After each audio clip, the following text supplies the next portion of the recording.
நாகமண்டலின்னு பேரு. அஷ்டமகா நாகம்னு சொல்லுவாங்க. அனந்தன், வாசிகி, தக்ஷன், கார்கோடகன், புலிகன், சங்கபாலன், பத்மன், மகாபத்மன், அஷ்டமகா நாகம்.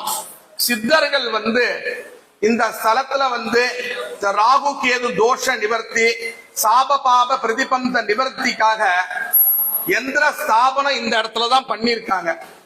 எந்திர ஸ்தாபனம் பண்ணி அது மேல நாகர் கட்டு போட்டிருக்காங்க. அந்த சக்தி, அந்த தோஷத்தெல்லாம் நிவர்த்தி பண்ணதுக்கு உண்டான அந்த சக்தி இந்த இடத்துலதான், அந்த கேலக்சி பவர்னு சொல்லுவோமோன்னு அந்த சக்தி இந்த இடத்துலதான் இருக்கு. இதுக்குள்ள அந்த எந்திரம் இருக்கு. அந்த எந்திரத்தை வச்சு மேல நாகமண்டலி அந்த கட்டு போட்டிருக்காங்க. ரொம்ப விசேஷமான இடம். இந்த ஸ்தலத்துல சுவாமி, அம்பாள், ராகு கேது எவ்வளவு ஒரு முக்கியமோ அதே மாதிரி இந்த அஷ்டமகா நாகம் இந்த இடம் முக்கியம். ரொம்ப விசேஷமான சன்னதி. நல்லா